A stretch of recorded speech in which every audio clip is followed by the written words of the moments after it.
One heck of a game for Tom Wilson's 700th. Your Locked On Capitals, your daily podcast on the Washington Capitals. Part of the Locked On Podcast Network. Your team every day.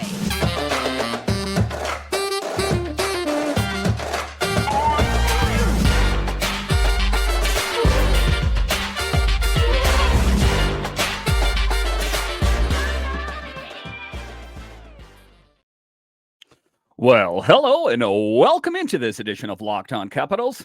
I'm so glad you decided to join me today.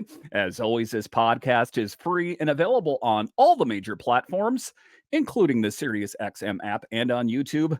And I want to thank you for making this your first listen each and every day.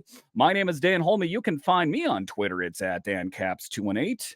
You can find the show on Twitter. It's at Locked On Caps. And the best way that you can help grow the show is to subscribe to Locked On Capitals on YouTube and comment anything down below.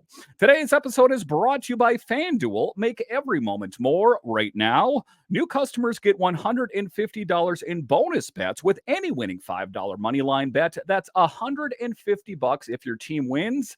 Visit fanduel.com/locked on to get started. So in this edition of Locked On Capitals, the Capitals pick up two big wins in a row.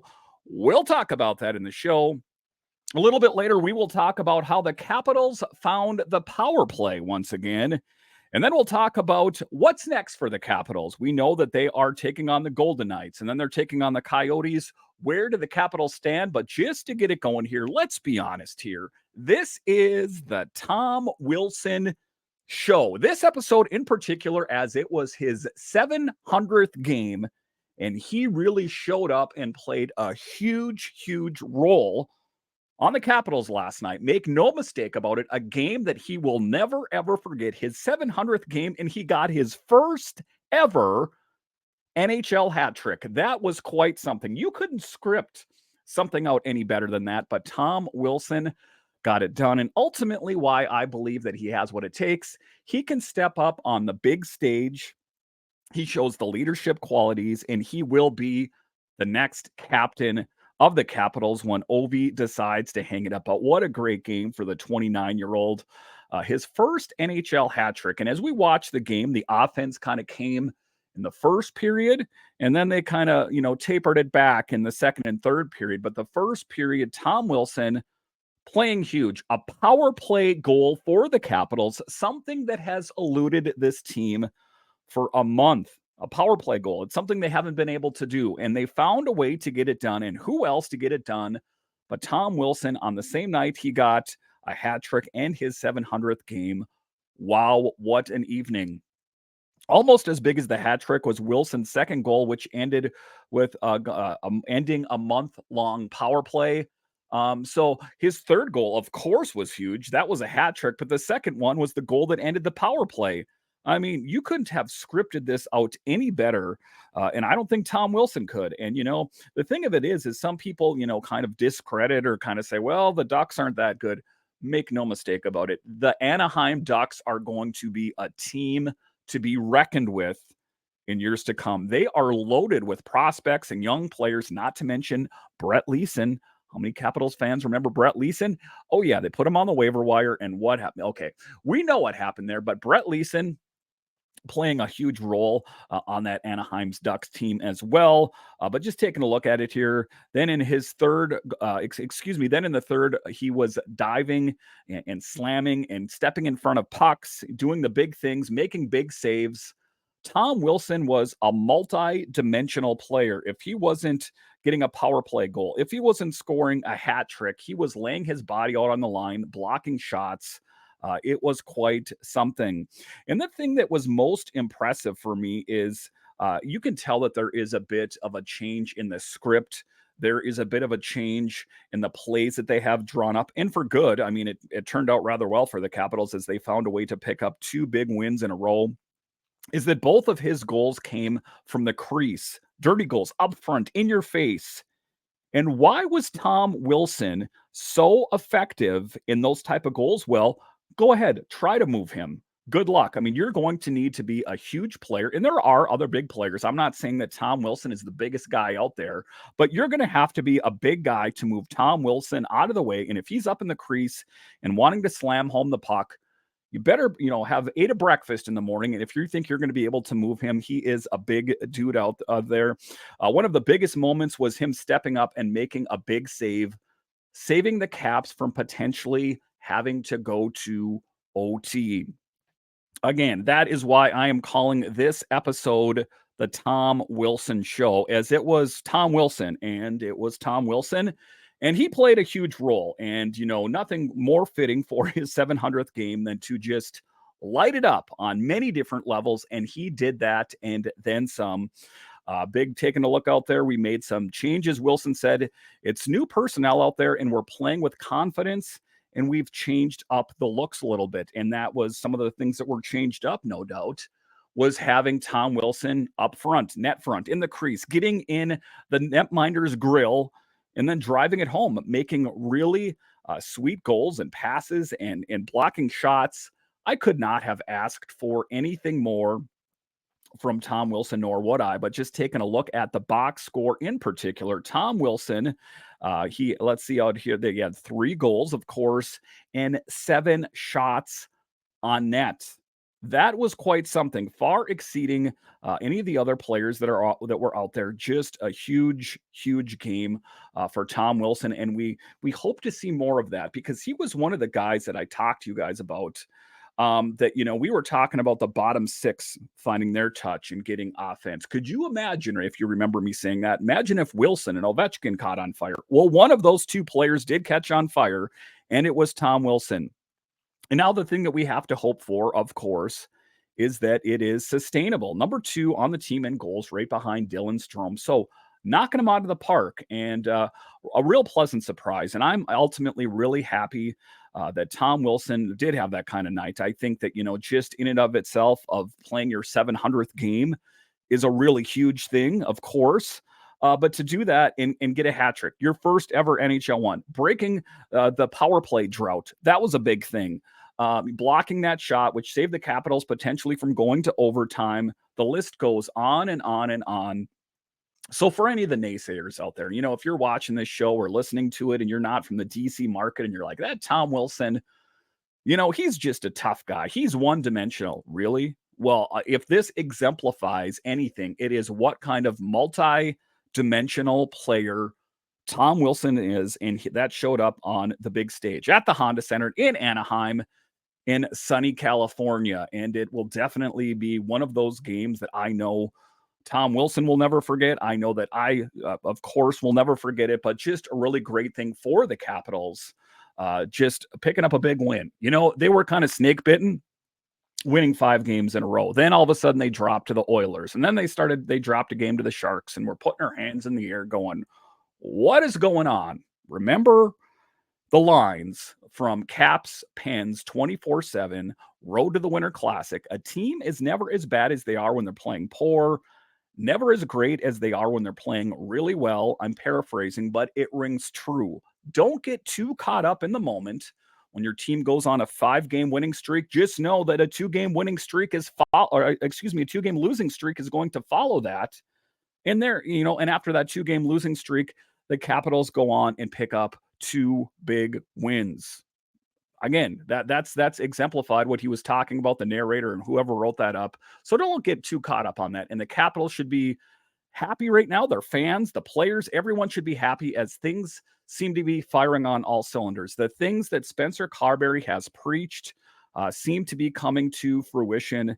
And ultimately, for me, that is what it's all about. And we hope that the Capitals can keep going, because they have a big opponent, and I'll talk about that later in the show, against the Golden Knights. But to wrap it up, one heck of a game for Tom Wilson. He deserves a tip of the hat and a high five and everything else. Again, we hope to get that kind of production from him in the future as well. All right, so coming up here after the break, I know I said that this was the Tom Wilson Show, but other players showed up on the big stage. Who am I talking about? I'll talk about that coming up. As the weather gets colder, the NFL offers stay hot at FanDuel. Right now, new customers get $150 in bonus bets with any winning $5 money line bet. That's $150 if your team wins.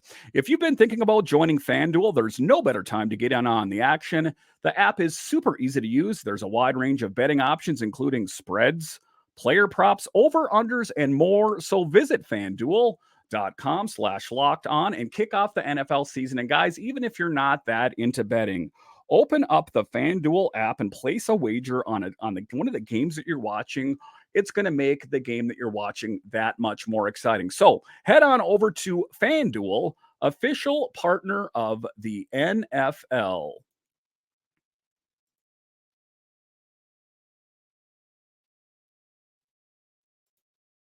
Locked On has launched the first ever national sports 24/7 streaming channel on YouTube.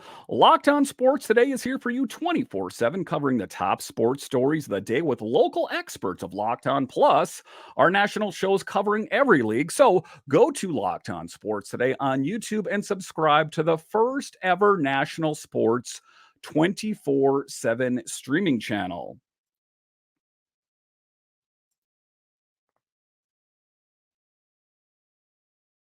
All right, welcome back into this edition of Locked On Capitals, part of the Locked On Podcast Network, your team every day. So, Tom Wilson, it was the Tom Wilson show, like I talked about in the first segment, but who else showed up on the big stage?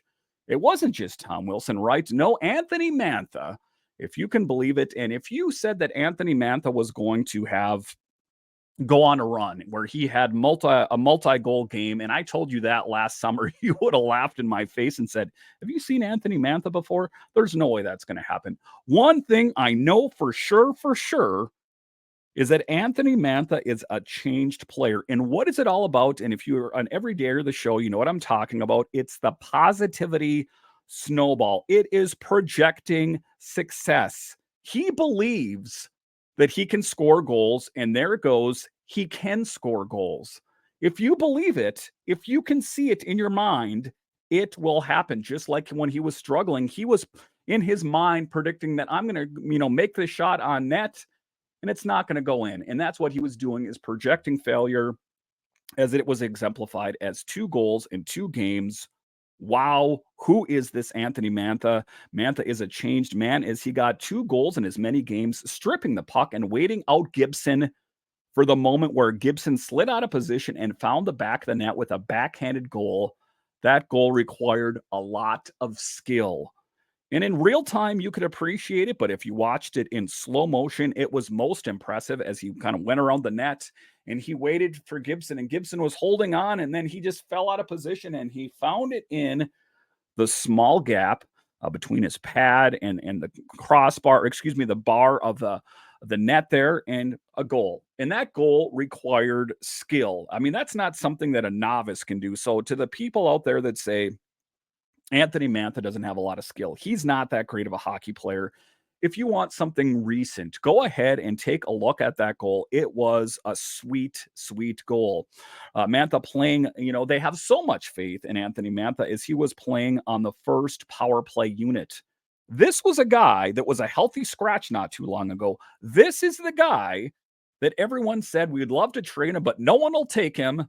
I may have said something along those lines a time or two, but in any event, he is a changed man. So what does this mean for Anthony Mantha? Well, I'm glad that he's playing well right now and doing a good job, but ultimately that's good. That's good for the Capitals right now. That is good for Anthony Mantha right now, but it's also good for Anthony Mantha in the future if he can sustain it. Still, given the fact that he played really well, I don't see him getting a new deal with the Capitals. I see him, working out this deal and then having another opportunity on another team, or potentially the Capitals trade him as his value is going up and up here. Ultimately, I don't know if they want to trade him at this point. If he continues to get production, you'd kind of be shooting yourself square in the foot to get a player that maybe might not be as a proven commodity, shall we say. So unless they can make a market improvement, say they picked up a top tier player, then I think that at this point this season, they would almost be better holding on to him. As far as, one of the things I talked about in the preseason is if Spencer Carberry could do two things other than winning the Stanley Cup, it was to reinvigorate Anthony Mantha. Check. He's done that. And Evgeny Kuznetsov, it's a work in progress. So, of those two, one of those he has marked off, and hopefully the Capitals can make a push for the Stanley Cup. But one heck of an evening. The offense was huge, especially in the first period. The Caps improved to 3-0-1 in the second game of back-to-back sets this season, all three on the road. They were 2-8-1 in the second half of back-to-backs last season. That's pretty impressive. Those are top tier numbers. That was from Tom Gliddy. That was a stat that he posted out there. But the Capitals, they're just humming along. And again, I don't want to get ahead of myself because they could play the Golden Knights and they could play the Coyotes and fall flat on their face. But I am going to choose to live in this moment right now and be happy about it. Because what is one of the things I know about Capitals fans or sports fans anywhere is they love the future negativity. They love, like, they're playing good really right now, but they're going to lose a bunch in the future. How can you go on with your day-to-day life constantly seeing failure in your future or the team that you follow? Sure, they might lose some games, but those same people on the team is playing really poor. They never see success in the future. They just get hung up on the team sucks. And that's the way life is. That is a really poor way to live life, not just following a sports team, but that is a poor way to live your life in general. So for me, right now, I am pumped with where the Capitals are at as they continue to knock it out of the park. The Capitals currently sit in third place, right behind the Hurricanes and the Rangers. We take a look at points. The Caps 26, Hurricanes 27. So it's definitely within reason that they could make it into second place here in short order. And the Rangers, well, that is going to take a bit as they have 33 points. The Capitals winners of 2 in a row. The Hurricanes lost 1, and the Rangers have won 1 as well. So the Capitals have that positive momentum going, but don't take your foot off the gas as you take a look at the Devils, who are winners of 3 in a row. And you take a look at the Islanders with 24 points. Again, if either one of the teams, if the Capitals slid a little bit or the Islanders turned on the heat, it could make it real interesting. But for right now, I'm really happy about this team. Things are gelling. They're coming together. And as Capitals fans, you should be pretty happy about it. This old, slow, geriatric team that is predictable. If you watched all the shows this week, that was how I started the show, because that is how everyone in the NHL was talking about the Capitals. Guess what? Those same people aren't saying that stuff anymore. All of a sudden now they're drinking that Capitals Kool-Aid. Like, no, I always knew they were pretty good. Nonsense. I'm calling you out. I heard what you said. And these people flip-flop like a pancake, to be honest with you. But the Capitals get back to how great they played against the Ducks. Again, the Ducks, not as big of an opponent. But when they won the night before against the Kings, that was big. So taking a look at it, the PP, they were 2 for 6 on the night. So not just one power play goal, 2 power play goals on the night. Can you believe it? Other things I like out there, and like I talked about, I want to see more of Connor McMichael and Anthony Mantha. They seem to have a chemistry, and who saw that coming? I didn't necessarily see that being a match made in heaven, and, I don't really want to overthink it. All I know is it seems like they have a good rapport with each other, and I want to see a whole lot more of that. Talking about Alex Ovechkin, also had 2 assists in the win, moving him to 1,499 career points and ending a 4-game point deficit there. So Alex Ovechkin, while he is not finding the back of the net, he is finding a way to help out his fellow players. Again, that's all great, but why do we like Alex Ovechkin? Because he scores goals. Again, I say this night in, night out. It will come out at some point. I believe it wholeheartedly that he has some sort of underlying injury that we have not found out about yet, because they don't want that out there. Because what else did we notice? He also had limited ice time. Ovechkin skated just 14-13, including 5:31 on the power play. He had just 13:49 minutes on ice or time on ice. So something's up there. I ultimately don't know what's going on. I know that I've heard it said in the previous game that the Capitals weren't on the power play, so he didn't get as much playing time. But what gives about this last game here? I know that off back-to-backs, those are tough, and the road is tough, especially since you're going from the East Coast to the West Coast, and it kind of boggles your head up for a while. I still think something's wrong, despite the fact, if I'm just going to remove how much time he played from the equation, his shot is just off. He sets up from his office, he shoots it like he always has, but he doesn't have that same success. What is going on? And again, I hate to keep beating a dead horse night in and night out, but something is wrong. And unless you totally have blinders on to this team and Alex Ovechkin, because you're just all in on Alex Ovechkin, you would acknowledge that something appears to be off with his game. All the there's different blogs out there. I heard, and I was reading Russian Machine Never Breaks earlier, and they said that if he continues on this trajectory, he is not going to catch Gretzky under this current contract. It may require a new contract for him to catch Gretzky. Now, let me say, I would love to be totally wrong about this and for him to catch on fire against the Golden Knights and go on a tear for the rest of the season. I don't necessarily know if that's going to be the case. So at this point of the season, I do have a little bit of reservation, a little bit of worry about what is going wrong with Alex. But again, we hope that he turns it around soon, as the Capitals sorely need his offense. All right, so coming up here after the break, what is next for the Capitals as they have big games coming up next against the Golden Knights and the Arizona Coyotes? Yes, the Coyotes are more of a big opponent than they have been in years past. Let's dig into that coming up.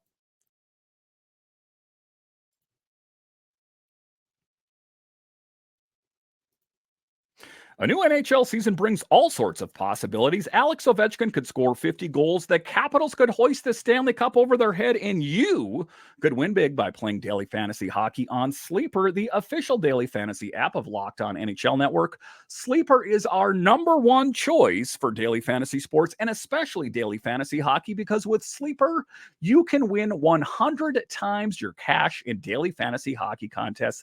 And let me tell you guys something. I was not a guy that was that big into fantasy hockey until I found Sleeper. And now let me tell you something. I love it. So use promo code LOCKEDONNHL and you'll get up to a $100 match on your first deposit. Terms and conditions apply. That's code LOCKEDONNHL. See Sleeper's terms of use for details and locational availability.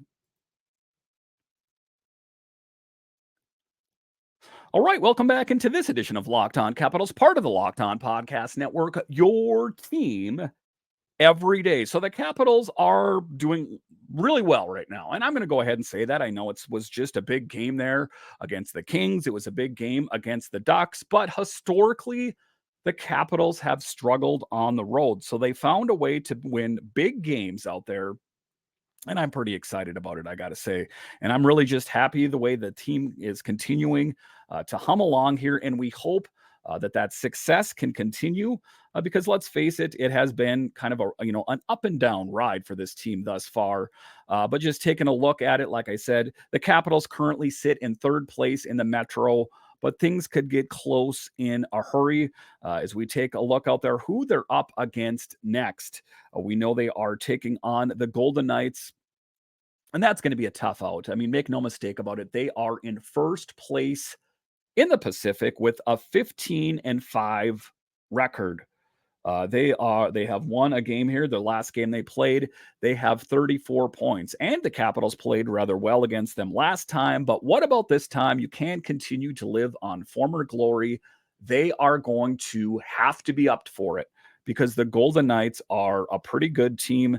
If you take a look at their record, it's nothing, a team that you can, take lightly. And then the next game they play, they take on the Coyotes, who, generally speaking, are cellar dwellers, but are in fifth place in the Central.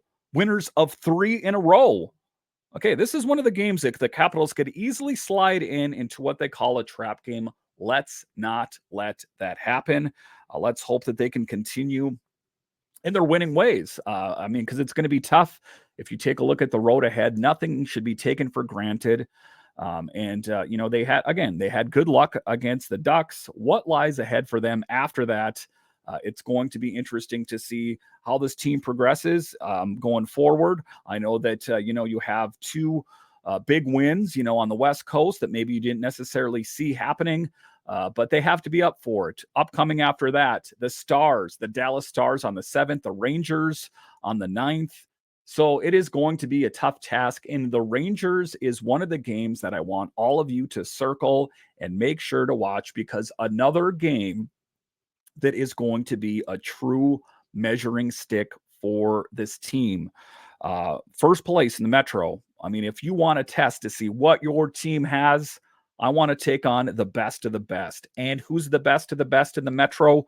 The New York Rangers. So if the Capitals can be up for that, then I think that, it's all positivity, a positivity snowball that's going to be bigger than your house, because there's a certain swagger that starts to develop when you play really positive. If you want to know what I'm talking about, take a look at the players that were changed. The Hershey Bears won the Calder Cup, right? All of a sudden, Connor McMichael is kind of walking around with some swagger. You see, you take a look at Malenstein, all these guys really, they believe it, because they won the top prize they could possibly win in the American Hockey League. And that comes from winning. And I think if the Capitals can continue winning and win on the big stage, the Golden Knights, the Coyotes, the Stars, and then taking on the Rangers, if they can even, pick up a majority of those and call them wins, then I think this team is sitting in a pretty good position. They're in third place, but they could easily bump up to second place. Pretty easy, I guess I got to say. All it would take is the Canes, slipping a little bit, but they cannot, take their foot off the gas, because like I talked about, right underneath them at 24 points is the Islanders, and you never want to underestimate your opponent. But as I record this on Friday, Capitals fans, you should be really happy with the way your team is playing as they continue to knock it out of the park, and the team's starting to come together. The power play is coming together. Tom Wilson hat trick. Positive. Anthony Mantha playing really well. There should be little to nothing to be negative about. If you're a negative person right now, then you need to go outside and do something fun, because you don't know what fun is anymore. But listen, once again, I want to thank you for joining me on this edition of Locked On Capitals, your only daily year-round podcast covering the Washington Capitals. And I want to thank all of you that listen on the audio side and watch this on YouTube. You are what makes this show successful, and I have you to thank. When you're done here, head on over to the Locked On Sports Today 24/7 streaming channel. It's so good. Go to Locked On Sports Today on YouTube and subscribe to the first ever national sports 24/7 streaming channel. Do it today. All right. Once again, I want to thank you for joining me on this edition of Locked On Capitals, part of the Locked On Podcast Network, your team every day. My name is Dan Holme, and I'll talk to you again next time.